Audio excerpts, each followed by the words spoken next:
Hello সবাই, কেমন আছো? ফাইনালি ঈদের ছুটি শেষ, কালকে থেকে অফিস। 2025 সালে এত তাড়াতাড়ি ছুটিটা চলে যাবে ঈদের ভাবতেই কেমন জানি লাগছে। 2টা ঈদই শেষ, কোরবানি ঈদ, রোজার ঈদ সব শেষ। তো শেষ দিনটা একটু কাজে লাগাচ্ছিলাম, চলে গিয়েছিলাম বেলি রোডে একটু কফি খেতে, ভাই বোনদেরকে নিয়ে। আমার কাজিন ছিল আমার সাথে। তো যেহেতু অনেক গরম, তো ভাবছিলাম একটু কোল্ড কফি খাই। কোল্ড কফি খেতে খেতে এই দিকটায় হেঁটে আসলাম, আবার গরম লাগছিল, জুসের দোকান দেখে মনে হচ্ছিলো একটু জুস খাই। তো যে কথা সেই কাজ, জুস অর্ডার করলাম, কিন্তু একটু ভিড় ছিল হালকা পাতলা। ঢাকা আবার ভিড় হতে শুরু হয়েছে, যেহেতু ছুটি শেষ, 15 তারিখ থেকে সবার অফিস, সবাই আবার ঢাকা ব্যাক করছে।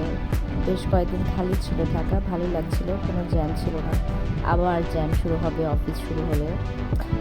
এই জ্যামটাই আসলে ঢাকার সবচেয়ে বেশি মানে খারাপ বা ক্ষতিকর একটা দিক।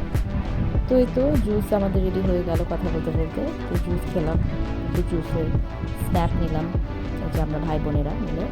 এই তো, আল্লাহ হাফেজ, ভালো থেকো।